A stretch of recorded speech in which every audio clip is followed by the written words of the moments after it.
अब राजनीतिक सत्ता की बात करते हैं, जिसमें आज का शब्द है अविश्वास, क्योंकि इस शब्द ने संसद को, सरकार को और विपक्ष को चारों तरफ से घेर लिया है, जिसके कारण हर स्तर पर अविश्वास शब्द ट्रेंड कर रहा है।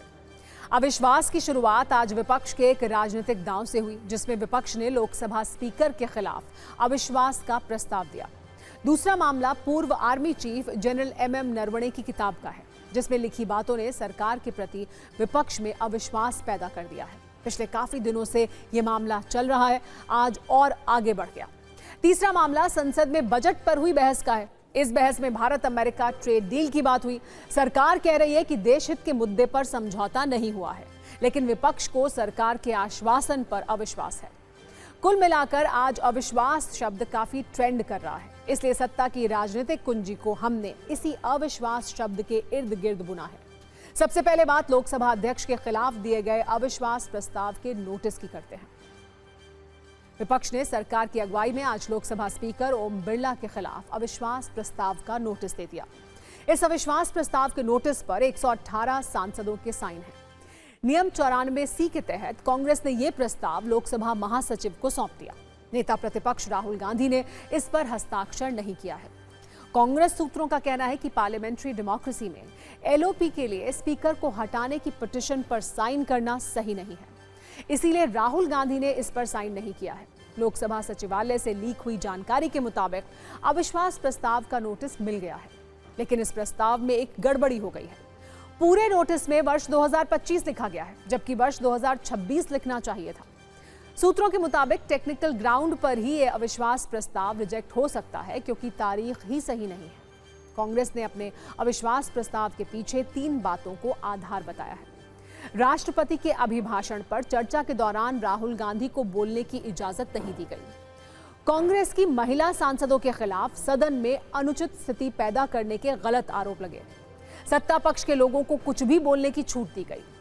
हालांकि सरकार का कहना है कि इस अविश्वास प्रस्ताव से कोई फर्क नहीं पड़ता, उनके पास संख्या ही नहीं है।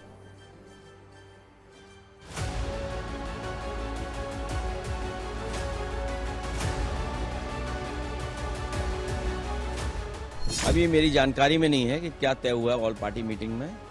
जब तय हो जाएगा तो मैं आपको बता पाऊंगा। आप इतने एंटाइटल्ड महसूस करते हैं अपने आप को कि आप कोई नियम नहीं मानेंगे, आप सदन का कोई भी कानून नहीं मानेंगे, और उसके ऊपर आप कहेंगे कि हम किसी पर विश्वास नहीं करते, अविश्वास नहीं कराएंगे। नो कॉन्फिडेंस रेजोल्यूशन साइन करने में, सबमिट करने में कोई दिक्कत नहीं है। सारे तृणमूल एमपी साइन करेंगे। 2 दिन 3 दिन स्पीकर को समय दीजिए। अगर स्पीकर कोई एक्शन नहीं लेता है या उस पर कोई विचार नहीं करता है, then there is always a room to move no confidence. Look, whatever the party has decided to do, the party has decided to do. Obviously, as a member of the party, I support the party. अब ये परंपराओं के विरुद्ध जाकर अपनी जिद पे सिर्फ एक ही ऐसे विषय को उठाना चाहेंगे जिसके ऊपर रूलिंग चेयर दे चुकी है। आज जिस तरीके से उनके खिलाफ विपक्ष एकजुट होने की सोच रख रहा है, मुझे लगता है ये निंदनीय है। किसानों के मुद्दे पे, ट्रेड डील के मुद्दे पे बातचीत नहीं होती, प्रधानमंत्री नहीं आते सदन में। इस काम में कौन मदद कर रहा है? सदन को बाधित करने में या जवाब न देने के इस कार्रवाई में पूरी तो मदद तो स्पीकर साहब कर रहे हैं। तो इसलिए हम लोगों ने समर्थन किया है। विपक्ष के द्वारा जो अविश्वास प्रस्ताव लाया गया है लोकसभा अध्यक्ष के खिलाफ, उसका हम समर्थन। विपक्ष के अविश्वास प्रस्ताव के बाद लोकसभा स्पीकर ओम बिरला ने बड़ा फैसला लिया है। उन्होंने कहा कि जब तक सदन में अविश्वास प्रस्ताव पर चर्चा और वोटिंग नहीं हो जाती, तब तक वो सदन में नहीं जाएंगे और स्पीकर की कुर्सी पर नहीं बैठेंगे।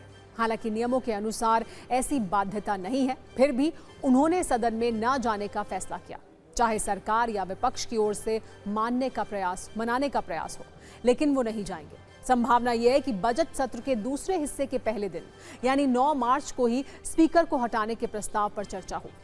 उसके लिए 50 सांसदों से हाथ खड़े कराए जाएंगे। इसके बाद इस प्रस्ताव पर चर्चा हो सकती है। वैसे भारत के राजनीतिक इतिहास में ऐसे 3 मौके आए हैं जब लोकसभा अध्यक्ष के खिलाफ प्रस्ताव लाया गया है। सबसे पहले 1954 में प्रस्ताव लाया गया था। तब सोशलिस्ट एमपी विघ्नेश्वर मिसिर ने स्पीकर जीवी मावलंकर के खिलाफ पक्षपात का आरोप लगाते हुए प्रस्ताव पेश किया था। बहस के बाद यह खारिज हो गया था। वर्ष 1966 में मधुलिमय ने स्पीकर हुकुम सिंह के खिलाफ प्रस्ताव लाने की कोशिश की, लेकिन 50 से कम सदस्यों के समर्थन के कारण यह प्रस्ताव खारिज हो गया। वर्ष 1987 में सोमनाथ चैटर्जी ने स्पीकर बलराम जाखड़ के खिलाफ प्रस्ताव पेश किया, जिसे सदन ने खारिज कर दिया। संविधान के आर्टिकल 94 के अनुसार स्पीकर को हटाने के लिए 14 दिन के नोटिस के बाद वोटिंग में बहुमत की जरूरत होती है। अब तक 3 बार ये कोशिश हुई और तीनों बार प्रस्ताव लाने वालों को नाकाम होना पड़ा।